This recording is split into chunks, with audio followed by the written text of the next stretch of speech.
आप सभी का पुनः रुद्रांश एजुकेशन यूट्यूब चैनल पर स्वागत है। आज एक नए टॉपिक के साथ हम हाजिर हुए हैं। पर्यावरण का ही एक और ये विषय है।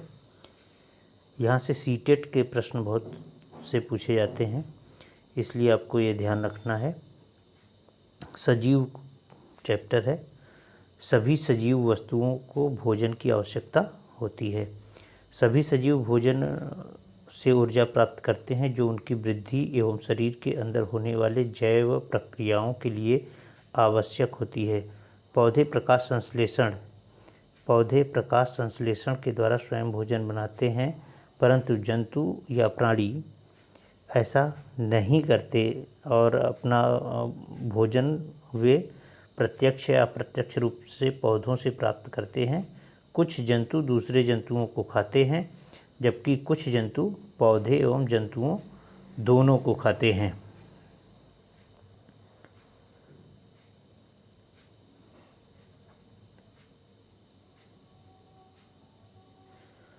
सभी सजीव क्या करते हैं? श्वसन करते हैं। तो सजीव की बात हो रही है। सजीव की जो क्रियाएं होती हैं उस सभी बिंदु पे हम लोग देखेंगे। तो सभी सजीव जो है श्वसन करते हैं। तो श्वसन प्रक्रिया के द्वारा ही भोजन से ऊर्जा प्राप्त करते हैं। सांस लेना श्वसन प्रक्रिया का ही एक भाग है। जंतु जब सांस लेते हैं तब वे ऑक्सीजन अंदर लेते हैं और जब सांस छोड़ते हैं तब कार्बन डाइऑक्साइड गैस बाहर निकालते हैं। ऑक्सीजन भोजन से ऊर्जा प्राप्त करने में मदद करता है। ऑक्सीजन क्या करता है? भोजन से ऊर्जा प्राप्त करने में मदद करता है। एक वयस्क मनुष्य 1 मिनट में 15 से 18 बार सांस लेता एवं छोड़ता है। गैसों के आदान प्रदान की क्रिया सभी जंतुओं में एक जैसी नहीं होती है। भिन्न भिन्न जंतुओं में अलग अलग अंगों के द्वारा गैसों का आदान प्रदान होता है। अक्सर यहाँ से भी प्रश्न बनता है कि कैसे कौन कौन से जंतु जो हैं किस अपने श्वसनांगों का प्रयोग करते हैं। तो यहाँ से अक्सर प्रश्न बनता है, इसको ध्यान दीजिएगा। मनुष्य, शेर, गाय, सांप, छिपकली, पक्षी इत्यादि ये सब फेफड़े से सांस लेते हैं। मक्खी, कॉकरोच, अन्य कीट जो हैं वातक हैं, ट्रैक्टरिया वातक से करते हैं। केचुआ जो होता है केचुए की त्वचा आर्द्र और चिकनी होती है। मेढक फेफड़े और त्वचा से। ऑक्टोपस और मछली जो होता है गिल से। व्हेल, डॉल्फिन फेफड़े, नासाद्वार, वात छिद्र से। ये जंतु समय समय पर समुद्र से बाहर आते हैं ताकि श्वसन वायु ले सकें। पौधों में गैसों का आदान प्रदान मुख्य रूप से पत्तियों के द्वारा होता है। पत्तियों में उपस्थित सूक्ष्म रंध्रों के द्वारा ऑक्सीजन अंदर जाती है एवं कार्बन डाइऑक्साइड गैस बाहर आती है, परंतु प्रकाश संश्लेषण प्रक्रिया में पौधे कार्बन डाइऑक्साइड गैस अंदर लेते हैं और ऑक्सीजन गैस बाहर छोड़ते हैं। पौधों में प्रकाश संश्लेषण केवल दिन में होता है, जबकि श्वसन क्रिया रात दिन होती है। प्रकृति में पौधे ऑक्सीजन के प्रमुख स्रोत हैं। सभी सजीवों में उत्सर्जन होता है। भोजन से प्राप्त ऊर्जा प्राप्त करने की प्रक्रिया के दौरान सजीवों में कुछ अपशिष्ट पदार्थ होते हैं जो सजीवों के लिए हानिकारक होते हैं, अतः इन अपशिष्ट पदार्थों का सजीवों के शरीर से निकलना आवश्यक है। जिस प्रक्रिया के द्वारा सजीव अपने शरीर से अपशिष्ट पदार्थों को बाहर निकालते हैं उसे उत्सर्जन कहा जाता है। जंतुओं में अपशिष्ट पदार्थों का उत्सर्जन मुख्य रूप से मूत्र और मल के रूप में होता है। जंतुओं में मुख्य उत्सर्जक अंग जो है वो वृक्क है। जंतु अपने श्वास अंगों के द्वारा अपशिष्ट गैसों को बाहर निकालते हैं। मनुष्य का पसीना भी एक प्रकार का अपशिष्ट पदार्थ है जो वह अपनी त्वचा के द्वारा बाहर निकालता है। पक्षी बीट के रूप में अपशिष्ट पदार्थ बाहर निकालते हैं। पौधों में भी हानिकारक पदार्थ उत्पन्न होते हैं। पौधे इन अपशिष्ट पदार्थों को या तो स्राव के रूप में बाहर निकाल देते हैं या फिर इन पदार्थों को ऐसे भाग में इकट्ठा कर देते हैं जिससे उनको हानि न पहुँचे। सभी सजीव उद्दीपन के प्रति अनुक्रिया करते हैं। तो आइए इस पे देखते हैं। हमारे आसपास होने वाले परिवर्तन जो किसी सजीव को प्रतिक्रिया करने के लिए प्रेरित करते हैं उद्दीपन कहलाते हैं। जो प्रतिक्रिया सजीव परिवर्तन के प्रति करते हैं उसे अनुक्रिया कहते हैं। तो कुछ उदाहरण से हम समझेंगे। जब हम गर्म वस्तु को छूते हैं तो हम अपना हाथ पीछे खींच लेते हैं। कॉकरोच रोशनी देखकर छिप जाते हैं। अपने मनपसंद व्यंजन को देखकर मुंह में पानी आ जाता है और सूरज के छिपने के पश्चात कुछ फूल बंद हो जाते हैं। छुई मुई के पौधे से पत्तियां छूने पर सिकुड़ जाती हैं। उपरोक्त उदाहरणों में उद्दीपन है गर्म वस्तु, रोशनी, मनपसंद व्यंजन और सूरज का छिपना तथा पत्तियां छूना। ये क्या है? उद्दीपन है। जबकि अनुक्रियाएं क्या है? हाथ पीछे खींचना, कॉकरोच का छिपना, मुंह में पानी आना और फूल का बंद होना और पत्तियों का सिकुड़ना। सजीवों में इंद्रियां होती हैं। मुख्य रूप से जंतुओं में निम्नलिखित 5 इंद्रियां होती हैं। आँख देखने के लिए, कान सुनने के लिए, नाक जो होता है सूंघने के लिए और जीभ स्वाद के लिए और त्वचा महसूस करने के लिए। विभिन्न जंतु अपनी इंद्रियों का प्रयोग विभिन्न कार्य के लिए करते हैं। जैसे चींटियां अपने समूह की चींटियों को उनके द्वारा छोड़ी गई गंध से पहचान लेती हैं। कुछ कीड़े मकोड़े अपनी मादा कीड़े को उनकी गंध से पहचान लेते हैं, जैसे रेशम का कीड़ा। अक्सर यहाँ से प्रश्न बन जाता है, इसको आपको ध्यान में रखना है कि चींटियाँ अपने समूह की चींटियों को उनके द्वारा छोड़े गए गंध से पहचान लेती हैं और रेशम का कीड़ा जो होता है वो अपनी मादा को उसकी गंध से पहचानता है। कुछ पक्षी जैसे बाज, गिद्ध, चील जैसी जिनकी दृष्टि मनुष्य से 4 गुना ज़्यादा होती है, अपने शिकार को दूर से देख लेते हैं। पक्षी एक ही वक्त में 2 अलग अलग चीज़ों को देख लेते हैं क्योंकि उनके सिर के दोनों तरफ आँखें होती हैं, परंतु उनके आँखों की पुतली घूम नहीं सकती, इसलिए ये अपनी गर्दन को घुमाकर अपने आसपास देखते हैं। कुछ जानवरों के कान बाहर दिखाई देते हैं परंतु कुछ के नहीं। हाथी अपने कान से सुनने के अलावा हवा भी कर सकता है। सांप सुन नहीं सकता परंतु ज़मीन पर हुए कंपन को महसूस कर सकता है। मच्छर हमारे शरीर की गंध एवं तलवे की गर्मी से हमें अंधेरे में भी ढूंढ लेते हैं। तो मच्छर हमारे शरीर की गंध और तलवे की गर्मी से अंधेरे में भी हमें ढूंढ लेते हैं। कुछ जानवर अपने मलमूत्र की गंध के द्वारा अपने क्षेत्र को पहचान लेते हैं, जैसे कुत्ता, बाघ और शेर। मेढक, छिपकली आदि जीव अपने शरीर को पकड़ने के लिए अपनी जीभ का प्रयोग करते हैं। अपने शिकार को पकड़ने के लिए अपनी जीभ का प्रयोग करते हैं। रात्रिचर जानवर एवं पक्षी केवल सफ़ेद और काला रंग ही देख पाते हैं, जैसे उल्लू और रैकून। तो यहाँ से प्रश्न बन सकता है कि रात्रिचर प्राणी जो होते हैं किस तरह का कलर देख सकते हैं, तो इसको ध्यान रखिए। और कौन कौन ऐसे पक्षी हैं या जानवर हैं, तो वो उल्लू और रैकून है। सभी सजीव गति करते हैं। तो जंतुओं में गति दिखाई देती है क्योंकि वे एक स्थान से दूसरे स्थान पर तक जाते हैं। जंतुओं में चलने का ढंग अलग अलग होता है।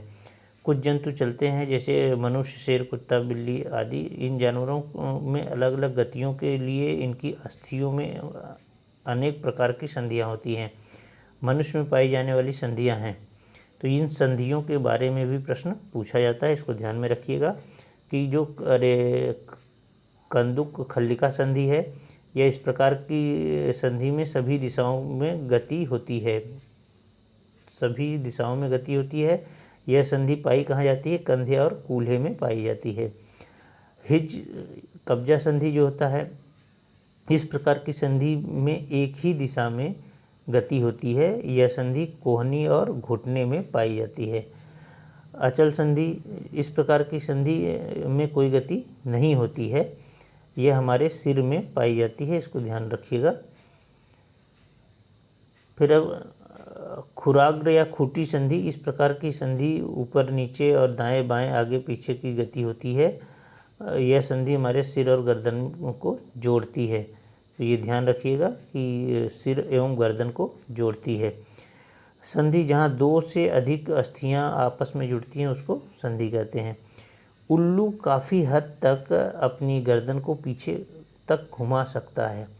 यहाँ काफ़ी हद तक लगा हुआ है। एक प्रश्न अभी पिछली बार पूछा गया था कि कौन सा पक्षी जो होता है झटके से अपने गर्दन को पीछे की पूरा पीछे की तरफ कर लेता है। तो वहाँ प्रश्न की शब्दावली पे ध्यान देने की ज़रूरत थी। वहाँ ऑप्शन उल्लू था और लोगों ने इसी पार्ट को देखा था या पढ़ा था, तो उसके आधार पे लोग उल्लू ही लगा के आए थे। लेकिन वहाँ पे प्रश्न में था कि झटके से गर्दन को पीछे कर लेता है या अपनी गर्दन पीछे तक घुमा लेता है। यहाँ पे जो मैटर दिया जा रहा है, यहाँ पे बताया जा रहा है कि आपको काफ़ी हद तक, मतलब पूरी तरह से नहीं कर पाता है। तो वहाँ पे मैना आंसर सही हुआ था, और मैना चिड़िया जो होती है वो अपने गर्दन को पूरी तरह से घुमा लेती है।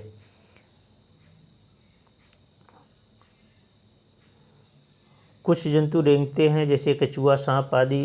केचुआ पेशियों एवं सूख की मदद से रेंगता है और सांप पेशियों और वलय छल्लों की मदद से। कुछ जंतु उड़ते हैं जैसे पक्षी। पक्षी अपने पंखों की मदद से उड़ते हैं, परंतु शुतुरमुर्ग और एमू पक्षी उड़ते नहीं हैं, लेकिन ये काफ़ी तेज़ गति से भाग सकते हैं। तो इसका ध्यान रखिएगा कि शुतुरमुर्ग और एमू जो है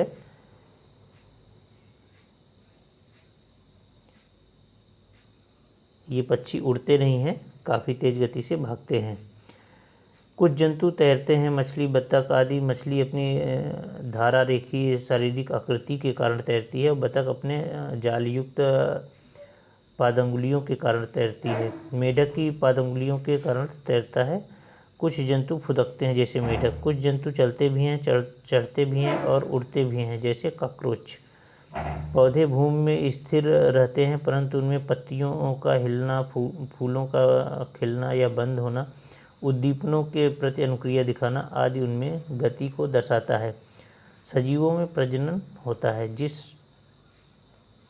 प्रक्रिया के द्वारा सजीव अपने समान संतान उत्पन्न करते हैं उसे प्रजनन कहा जाता है। वे जंतु जिसके शरीर पर बाल होते हैं वह एवं जिनके कान दिखाई देते हैं वे बच्चों को जन्म देते हैं। इन जंतुओं को जरायुज कहते हैं, जैसे मनुष्य, कुत्ता, गाय, शेर, हाथी आदि। वे जंतु जिनके कान दिखाई नहीं देते हैं एवं जिनके शरीर पर बाल नहीं होते हैं वे अंडे देते हैं। इन जंतुओं को अंडप्रजक कहा जाता है, जैसे पक्षी, मेढक, बतख, मछली आदि। चमगादड़, व्हेल मछली और सील मछली बच्चों को जन्म देती है। जो बच्चों को जन्म देते हैं और दूध पिलाते हैं उन्हें स्तनधारी भी कहा जाता है।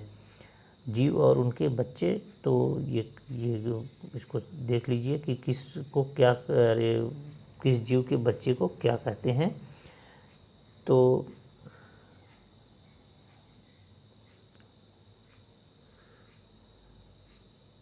कपी के बच्चे को बच्चा कहते हैं। चमगादड़ के बच्चे को पिल्ला या पिल्ली कहते हैं। भालू के बच्चे को शावक कहते हैं। पक्षी के बच्चे को चूजा कहते हैं और तितली के बच्चे को कैटरपिलर कहते हैं। ऊँट के बच्चे को बछड़ा या बछिया कहते हैं।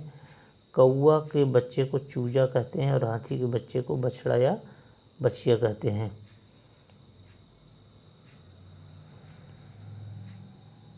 मेढक के बच्चे को टैडपोल कहते हैं और जिराफ के बच्चे को बछड़ा या बछिया कहते हैं। बाज के बच्चे को इयास कहते हैं और घोड़े के बच्चे को बछड़ा या बछिया कहते हैं। कंगारू के बच्चे को जोई कहते हैं और बंदर के बच्चे को शिशु कहते हैं।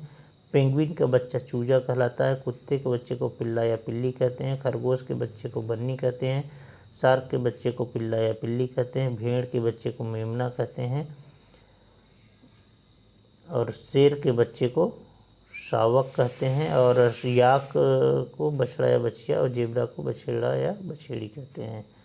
तो यहाँ कुछ महत्वपूर्ण जो हैं उनको आप ध्यान दीजिएगा विशेष तौर से। जैसे भालू के बच्चे को शावक कहा जाता है और तितली के बच्चे को कैटरपिलर कहते हैं और मेढक के बच्चे को टैडपोल कहते हैं। बाज के बच्चे को इयास कहते हैं और कंगारू के बच्चे को जोई कहते हैं और खरगोश के बच्चे को बन्नी कहते हैं और को पिल्ला या पिल्ली कहते हैं। शेर के बच्चे को शावक कहते हैं। तो इतने को आप विशेष ध्यान दीजिएगा। आगे बढ़ते हैं हम लोग। आगे क्या है कि पौधों में प्रजनन कुछ रूप में बीजों के द्वारा होता है और कुछ रूप में इनको क्या होता है, कलम के द्वारा होता है। तो कितने प्रकार से प्रजनन में किया जा सकता है उसको देखते हैं। कलम के द्वारा गुलाब में होता है, कलिका या आँख द्वारा तो आलू में देखते हैं आँखें निकल आती हैं और उन्हीं आँखों से वो आगे बढ़ता है। पत्तियों के द्वारा तो ब्रायोफिलम पत्थर चट्टा की अगर पत्ती गिर जाती है और नमी पाता है तो वहाँ से वो पत्तियाँ निकल आती है और ब्रायोफिलम में भी ऐसा होता है। जड़ के द्वारा शकरकंद जो होता है जड़ के द्वारा लगता है। सजीवों में वृद्धि होती है। सजीवों में निश्चित आयु तक लगातार वृद्धि होती है। हम देखते हैं कि एक नवजात शिशु वयस्क हो जाता है और एक छोटा पौधा पेड़ बन जाता है। और सजीवों की मृत्यु होती है एक निश्चित आयु के बाद। हर सजीव मरता ज़रूर है। आइए सीटेट में कुछ प्रश्न जो पूछे गए हैं उसको देख लेते हैं हम लोग। यदि हम पक्षियों का अवलोकन करते हैं तो हम यह पाते हैं कि अधिकांश पक्षी अपनी गर्दन अत्यधिक हिलाते हैं। इसका कारण यह है, तो यहाँ पे टिक लगा हुआ है तो इसको आप देख सकते हैं। अधिकांश पक्षियों के नेत्र स्थिर होते हैं और घूम नहीं सकते हैं। अभी आपको पक्षी वाले मैटर में बताया गया है। और दूसरा प्रश्न है, नीचे दिए गए सभी जानवरों में निम्नलिखित में से कौन सी विशेषता पाई जाती है? छिपकली, गौरैया और कछुआ और सांप। तो इनकी विशेषता को आपको देखना है। इनके शरीर सल्क से ढके होते हैं, वे अंडे देते हैं, वे जहरीले होते हैं, वे भूमि एवं जल दोनों में रह सकते हैं। तो यहाँ ध्यान से देखिए, इनके शरीर सल्क से ढके होते हैं। तो छिपकली में सल्क और गौरैया में सल्क तो नहीं पाया जाता है। और ये वे जहरीले होते हैं। तो छिपकली और गौरैया और कछुआ जो है, ये कछुआ और गौरैया जहरीले नहीं होते हैं। वे भूमि एवं जल दोनों में रह सकते हैं। तो गौरैया जल में तो नहीं रहेगी ना।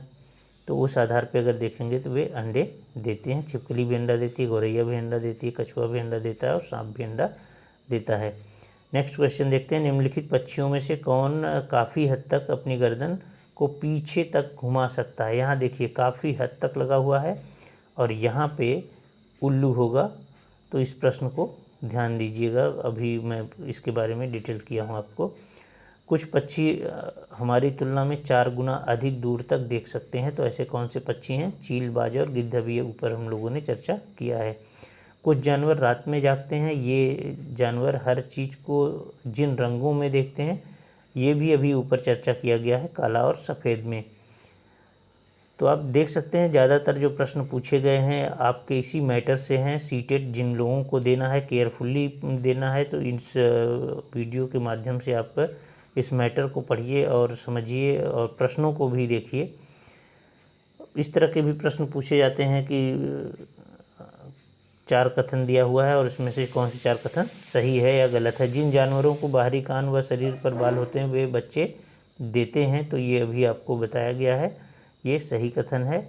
और जिन जानवरों के बाहरी कान व शरीर पर बाल नहीं होते वे अंडे देते हैं, ये भी आपको बताया गया है। जिन जानवरों के बाहरी कान व शरीर पर बाल नहीं होते वे बच्चे देते हैं, तो ये गलत है। और जिन जानवरों के बाहरी कान व शरीर पर बाल होते हैं वे अंडे, ये इसी को उन्होंने उलट दिया है। तो ये 3 और 4 गलत है, 1 और 2 सही है। रात में जागने वाले जानवर हर चीज़ को, फिर ये प्रश्न रिपीट हुआ है तो इसलिए आपको ध्यान देना है कि काला और सफ़ेद में ही देखते हैं। पक्षी अपनी गर्दन बहुत अधिक हिलाते हैं, इसका कारण है, फिर से ये प्रश्न रिपीट हुआ, पक्षियों की आँखों की पुतली घूम नहीं सकती है इसलिए। निम्नलिखित में से जीवन प्रक्रियाओं का कौन सा युग्म पेड़ पौधों और जीव जंतुओं दोनों में मिलता है? वृद्धि और प्रजनन। तो ये हो गया आपका टॉपिक। आशा करते हैं कि आपको ये टॉपिक पसंद आएगा। और जिन लोगों को ये वीडियो पसंद आए तो आप लोग वीडियो देखते हैं, लाइक नहीं करते हैं, लाइक और सब्सक्राइब ज़रूर करें, क्योंकि जो भी वीडियो अगला पड़ेगा तो आपके पास उसका नोटिफिकेशन जाएगा। और सीटेट की आप तैयारी अच्छे से करिए, क्योंकि परीक्षा जो है संभवतः सितंबर या लास्ट या अक्टूबर फर्स्ट वीक में होने की संभावना है।